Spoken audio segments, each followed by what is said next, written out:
এটা কালভাৰ্টৰ বাবে যোগাযোগ বিচ্ছিন্ন গোৱালপাৰাৰ দুখন গাঁৱৰ মাজত কৃষ্ণাইৰ খাৰিজা মানিকপুৰ আৰু জৰাবুৰী গাঁৱৰ মাজত থকা কালভাৰ্টটো ২০ বছৰ আগতে গৈছিল ছিগি মেঘালয়ৰ পৰা নামি অহা পানীত ভাঙি গৈছিল কালভাৰ্টটো আজি কুপতি কোনো এজন জনপ্ৰতিনিধিৰে চকুত নপৰিল এই সমস্যা গোৱালপাৰাৰ পূব সমষ্টিৰ বিধায়ক আব্দুল ৰছিদ আলমক অতি শীঘ্ৰে সমস্যাটো সমাধানৰ দাবী জনাইছে স্থানীয় লোকে আৰু এই সন্দৰ্ভত এক প্ৰতিবেদন আগবঢ়াইছো বিশ্বজিৎ দাসৰ হয় চাওক এটা কালভাৰ্টে এতিয়া যোগাযোগ বিচ্ছিন্ন কৰিছে খাৰিজা মানিকপুৰ আৰু জৰাবুৰী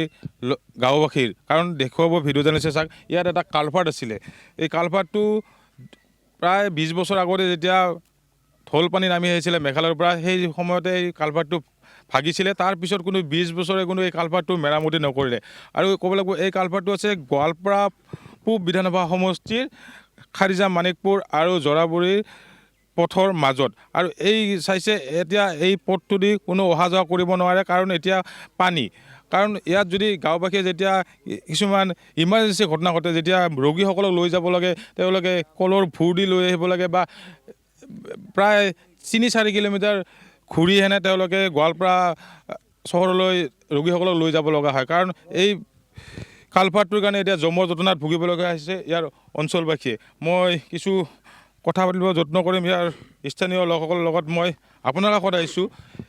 গোৱালপাৰা পূব বিধানসভা সমষ্টিৰ বিধায়কগৰাকী ৩বাৰকৈ নিৰ্বাচিত হ'ল কিন্তু আপোনালোকৰ এই কালভাৰ্টটো এতিয়ালৈকে বনাই দিয়া নাই বনাই দিয়া মানে আহে মাজে মাজে আহে আমাৰ এই কালভাৰ্টতো আহে মাথাউৰিতো আহে আহি বঢ়িয়া কৰি চাই ২-৩টা গাড়ী লৈ আহে বঢ়িয়া কৰি নামি আনে চাই যায় কি কৰিব পিছত আমাৰ মানুহে ক'লে আহিলে আমি ইয়াতে কয় মোৰ চৰকাৰখন নাই মানে মই আৰু বিধায়ক কি কৰিবি মই বিধায়ক পুঁজিৰে দিব পাৰে বিধায়ক পুঁজিৰে দায় আমি ইমান এটা নাজানো আমি নেতা নহওঁ কিছু নহওঁ থাকোঁ আৰু লগত আহে দেখোঁ MLA আহে অমুক আহে বাটেদি যায় MLAৰ গাড়ী এনে MLA বা মন্ত্ৰী আমাৰ গাঁৱত নাহে মানে কামবিলাক এনেকুৱা হয় আৰু মই এটা শুনা পাই আছোঁ প্ৰত্যেকবাৰে আমি দুখ মানে পূব সমষ্টিত এটা বেয়া লাগে কংগ্ৰেছৰ চৰকাৰ থাকে UDFৰ MLA থাকে বিজেপিৰ চৰকাৰ ২-৩বাৰ হয় এইবাৰ আৰু কংগ্ৰেছৰ চৰকাৰ আৰু বাদেই দিছোঁ এইগিলা বনাই না মানে নাই MLAৰ অত নাযাওঁ তাই মিছত চকচকা ঘূৰে সুন্দৰ বাস্তাক দেখিয়ে ভাল লাগে আৰু বাকী মই নাজানো এইগিলা নিশ্চয়কৈ মই আপোনাৰ কাষত আছোঁ আপোনালোকৰ যেতিয়া এই অঞ্চলৰ জৰাবুৰী যেতিয়া লোকসকলৰ বেমাৰ আজাৰ হয় কেনেদৰে আপোনালোকে লৈ যাব লাগে হয় এইটো আমি খুব পৰিশ্ৰম কৰি আনিব লাগে কলেৰে ভোৰ বান্ধি খজাই হেনা তাতে ৰোগীটোক লৈ হেনা পাৰ কৰাই আনিব লাগে নহ'লে কিমান কিলোমিটাৰ ঘূৰি আহিব লাগে হয় বিশ্বজিৎ দাস আপোনাক ধন্যবাদ জ্ঞাপন কৰিছোঁ আপুনি ৰাইজৰ সমস্যাৰ বিষয়ে জনোৱাৰ বাবে